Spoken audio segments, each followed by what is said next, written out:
But today we're going to focus on something known as literal paraphrase. Okay, literal questions, which are more direct. Okay, what's another type of question in comprehension? Do you remember something? Other types of questions? Inference. Very good. I was going to write that word. Inference, right? So inference questions are generally more challenging. Yeah. So if you see me walking into the classroom, yeah, I walked into the classroom and I'm holding an umbrella that's wet. Okay, of course the umbrella is all closed, but it's dripping wet. What can you infer? I can infer that you were walking outside in the rain with an Yes, yeah, you can infer that it's raining outside, right? Yeah. How do you know it's raining? I didn't tell you, right? But you, the umbrella was wet.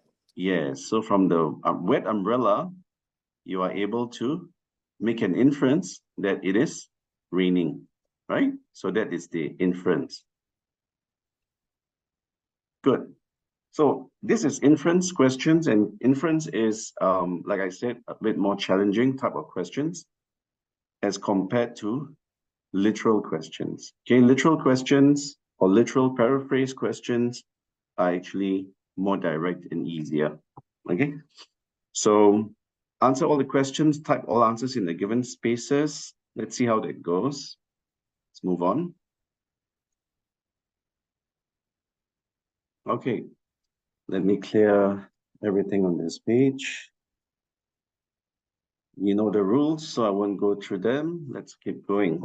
Okay, today we'll be covering non-narrative comprehension. Just a word here about this word, narrative.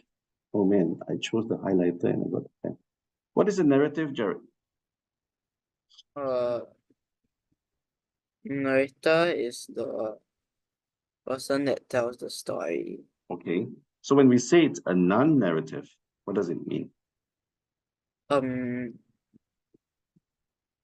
person's not narrating.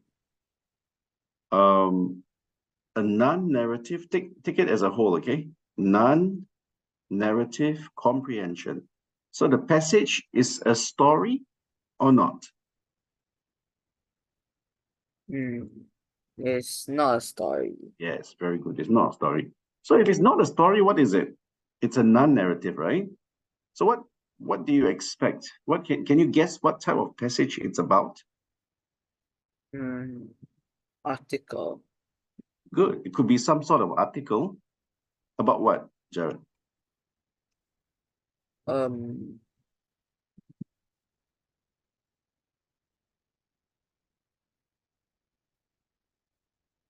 About saving the environment. Very good. Possible, right? About saving the environment. So what you expect to see in the article, we'll see maybe the ways to save the environment, right? Ways to save, maybe why it's important to save, okay? We will not read about a story of John trying to save the environment, right? Because it's not a narrative, okay? So do you watch documentaries? I don't really watch documentaries. You don't, huh? Okay, but a documentary is also another example of a non-narrative. Okay, yeah. And then next is current affairs. I was telling the my colleague Miss Indra at 88 Tuition that current affairs are very important, and I think we should spend some time on current affairs. We'll try to do that today, okay, Jared? Once we finish our slides. Okay, so you know what a non-narrative comprehension is? Let's move on. Let's move on. Oh.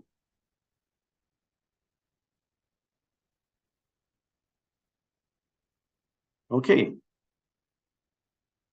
So, non-narrative comprehension, how to answer a non-narrative comprehension. Okay. Oh, how to answer non-narrative comprehension. I'm getting a spotlight, but the spotlight just keeps turning into a pen. So sorry. My apologies. I've got a new laptop, and the laptop comes with a pen, but I left the pen in my school. And then now I'm struggling using another pen I had at home.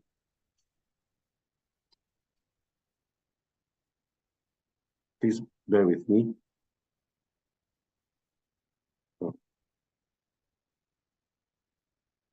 Okay, I'm so sorry. I can't like remove these things on the screen here. I hope it's not distracting you too much.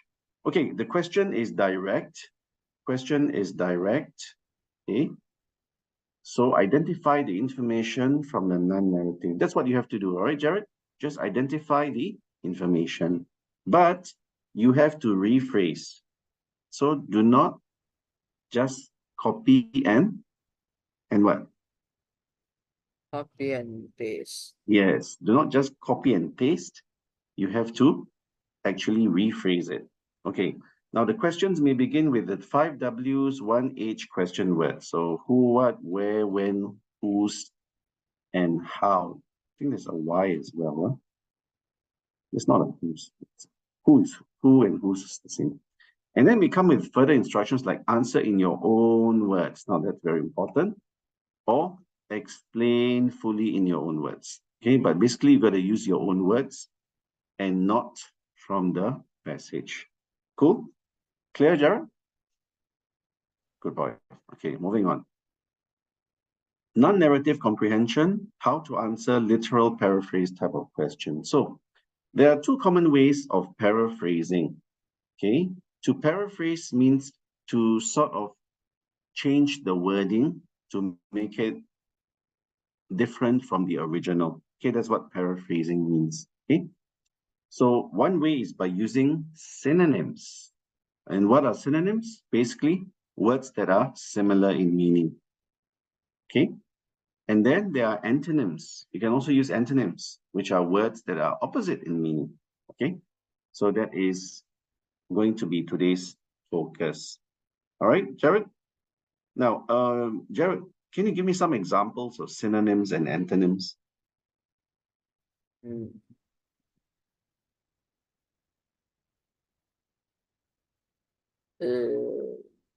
Okay, let's say for the word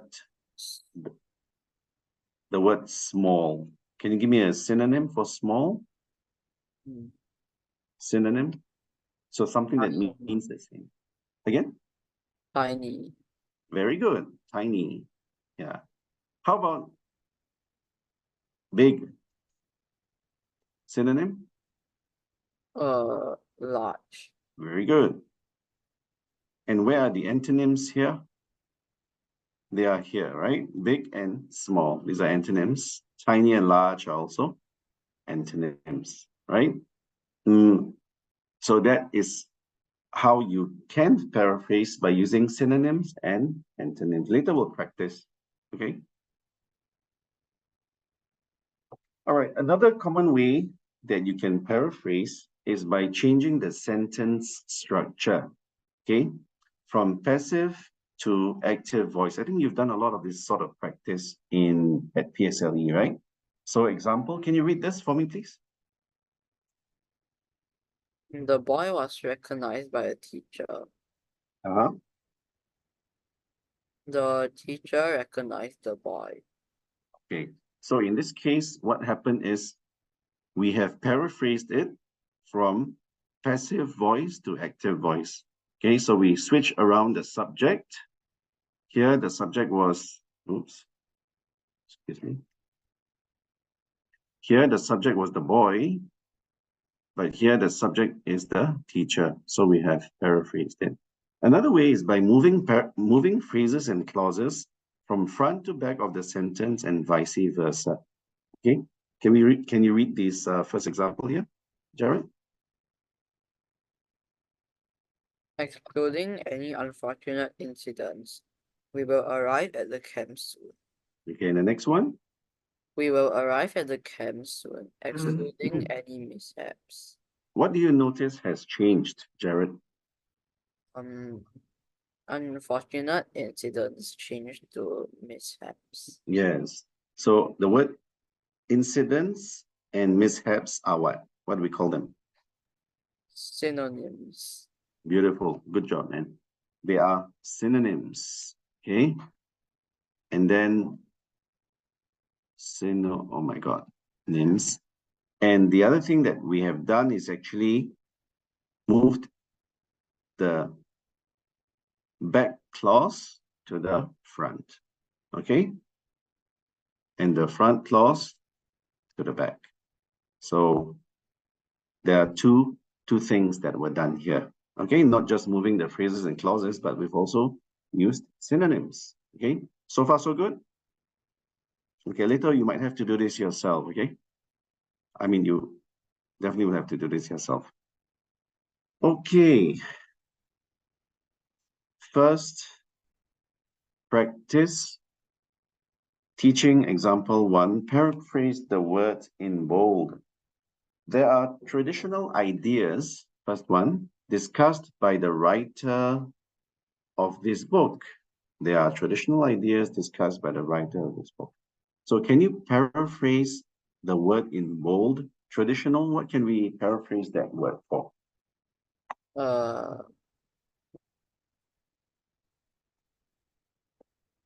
a bit tough, this one. Any ideas?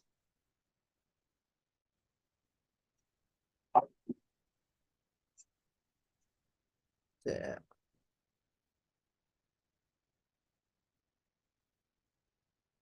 Okay, let's try the second one. Many students committed to do better after listening to the talk. Committed to do better.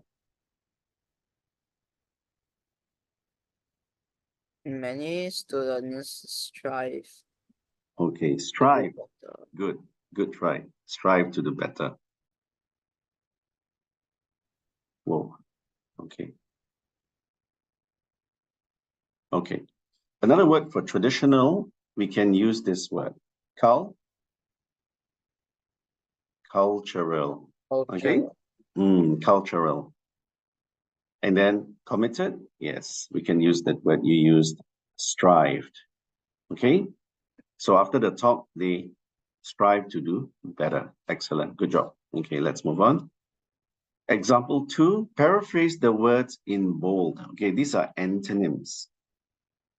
So the author's words in the text, disagreement is inevitable in many households. So let's try to paraphrase the words in bold using antonyms. So disagreement is inevitable. Do you know what inevitable means, Jared? You cannot avoid Yeah, it. cannot be avoided. So what is the antonym for inevitable?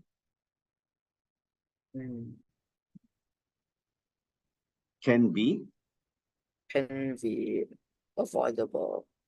Yeah, avoidable. Very good. Okay, so we use that word first. Avoidable.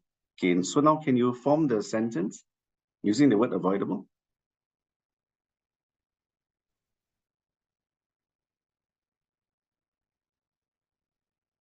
Disagreement.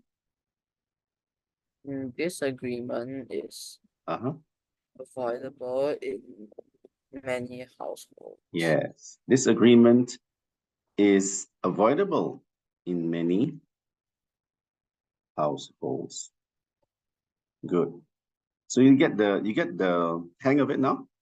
Okay, so what we do is first we try to change the word that is in bold, and then we form the sentence around it. Okay, that's all we need to do. All right, let's look at the next one. Corporal punishment. Oops. Corporal punishment is believed to be damaging to the child. Okay, so now we have two parts, I think, that we need to change. Okay, but this time, let's change antonyms. For this second one, let's change it to a synonym instead. Let's try that. Synonym. Okay. So can you give me the synonym Okay, let's forget about corporal punishment. By the way, corporal punishment is, do you know what corporal